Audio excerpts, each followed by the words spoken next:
Κύριε Πρόεδρε, κυρίες και κύριοι βουλευτές, επιθυμώ καταρχάς να στείλω ένα μήνυμα προς άπαντες μέσα σε αυτήν εδώ την αίθουσα και εκτός της αιθούσης.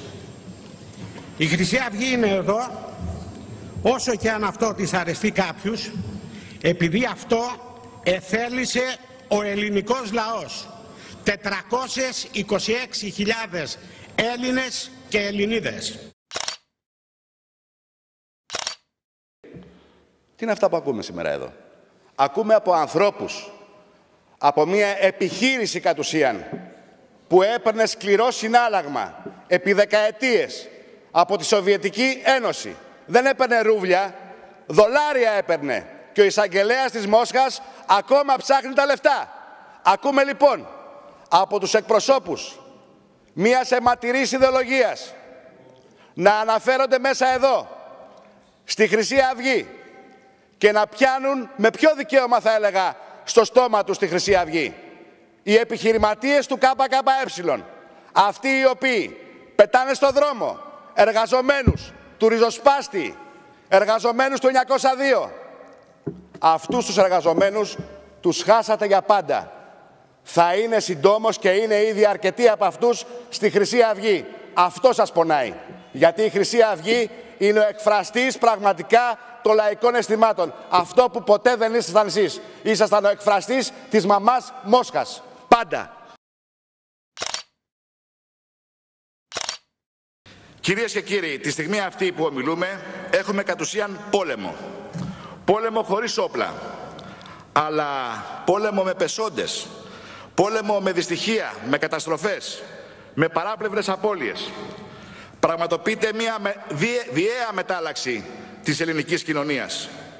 Μαρξιστές και καπιταλιστές θέλουν να διαλύσουν τη χώρα. Δεν θα τους αφήσουμε. Εμείς οι Χρυσαυγίτες δεν θα τους αφήσουμε. Το ηθικό βάρος να με διακόπτετε.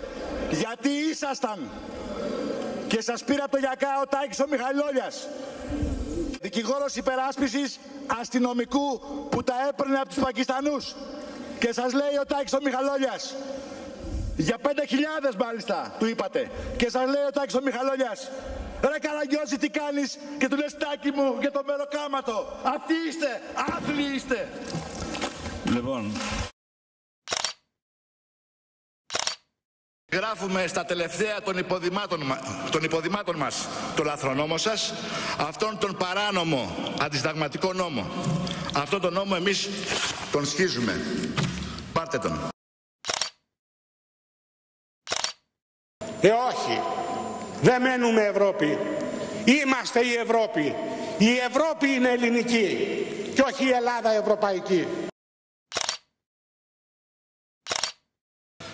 Και στο σημείο αυτό, ας μην τολμήσει κανένας χαϊτζαβάτης της παραδικαστικής παράγκας, κανένας Παναθηναϊκάκιας, να εντάξει την πολιτική ομιλία μου σε ποινική δικογραφία. Αν να το κάνει, ας το κάνει για τον κύριο Δημήτρη Φίλη, γιατί η πραγματική εγκληματική οργάνωση, η κοινοβουλευτική καμόρα θα έλεγα, είστε όλοι εσείς. Είμαστε εναντίον όλων, γιατί είμαστε με το λαό, γιατί είμαστε με την Ελλάδα.